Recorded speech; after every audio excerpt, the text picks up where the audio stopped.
Welcome. I'm Graydon. This has been Buster. As always, where I buy, watch, and review budget movies for you. Today is movie number 3 in our Dollar Tree month. That's right, 3 movies that I've watched that are either good or bad, so you don't have to. But I have one serious question for you. Come closer. Come closer. Here's the question I have for you. Are you ready? Are you ready? Are you ready to fumble? That's right. 1, 2, 3, 4. I declare a thumb war. That's right. Today's movie is none other than the best wrestling federation ever. WTF, the World Thumb Wrestling Federation.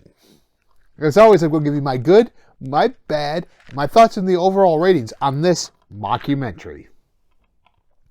As I said, this is a mockumentary about professional wrestling where they take it to the extreme and use it as thumb wrestling.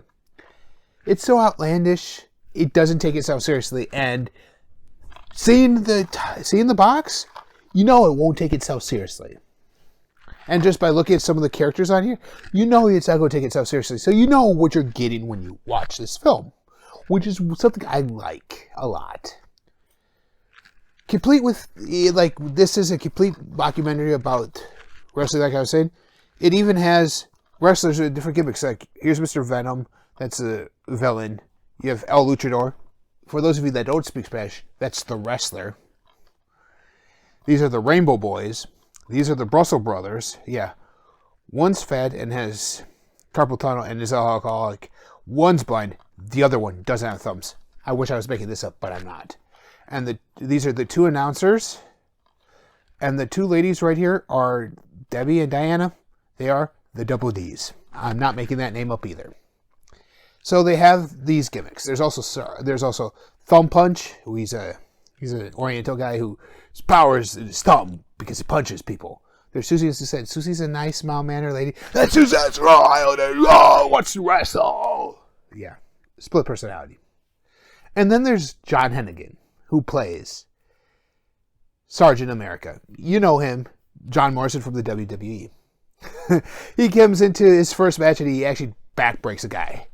He goes, "This is not real wrestling." Boom, backbreaks a guy, just walks out. Yeah. That's pretty much his gimmick. The title belts in here are cool. They're not the little toy ones like you could buy at Walmart or Toys R Us or places like that. These are actual big replica ones with actual WTF logos on them. And the WTF logos, if you look closely, they might look like a sticker, but they're actually painted. They're actually painted over their little metal piece, and they're painted on there, and it looks actually pretty cool.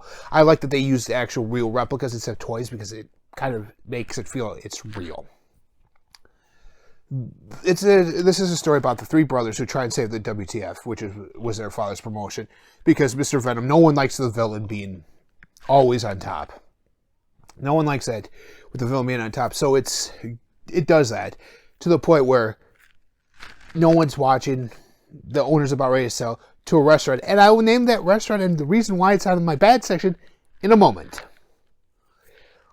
But it's perfect in that way.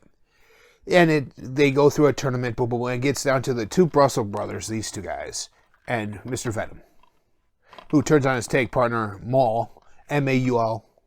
Yeah, it's weird. He turns on him, and then he does it. Mr. Venom's been winning because he has this gigantic thumb that looks like this, that he's able to beat people with.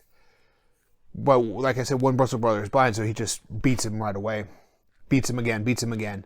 And so it's a tied going into the 7th match, which is a cage match. Yeah, instead of a cage going down, I mean, they are in a wrestling ring with a little ring right there for their thumbs.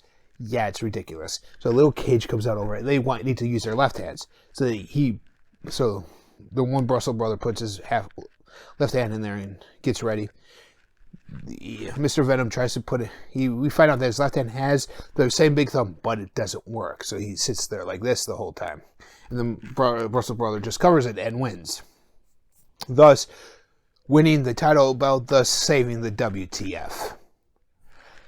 That was hilarious, just how this little cage comes down from the rafters. This little cage comes down just enough that your hands are covered. That was hilarious.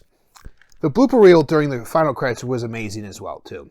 It showed the bloopers of the things of the movie, so kind of like a gag reel in documentaries that you see at the end during the credit rolls. Now I get to my bads. The tasteless jokes. The restaurant that I mentioned earlier that's trying to buy out the WTF because it's not doing so well is called, wait for it, Camel Toes. I'm not kidding this. Home of the bottomless clam.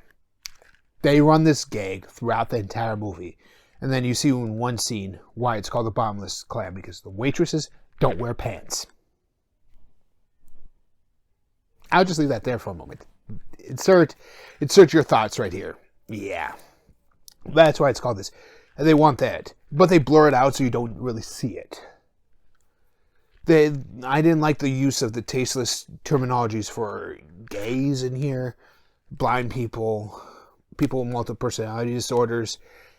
It was a little tasteless. But you kind of know that going in. But it's uncalled for. I understand, you're joking around with your friends and you make a joke like that about someone about your friend, about something, the shortcomings. It's understandable. The brothers did that too with each other. But it comes to a point where it's over the top, it's ridiculous, and it just doesn't fit. And that's why that's on there. What do I give this? Besides the awesome artwork that makes me think of indie wrestling federations back in the early 2000s, where it's all over the place on the front, and the back has the little metal grid. Yeah. Besides that, and of course the paint marker writing. Besides that, the box can't really save the movie. I give this movie 2 stars. Because of the reason why the tasteless jokes, it was just a running gag. It took it out for me for the majority of it. Because if you wanted to be a mockumentary, I understand doing it once, but running the gag throughout the movie when you're trying to make a mockumentary of it, trying to be a documentary film, just doesn't work. That's my thoughts. I want to hear you guys' thoughts about this movie. If you've seen it, down below, just comment down below what you guys thought about this movie. Like, dislike it. Do you want to wrestle me in a thumb war? Anyways, and I want to say thank you to everyone who subscribed to this channel. Thank you guys. You guys are amazing. And as always, I will see you here Friday for movie number 4. What is it? I know. You need to find out. And as always, 1, 2, 3, 4. I declare a thumb war because it's WTF, World Thumb Wrestling Federation. Make it a movie night and dive right in.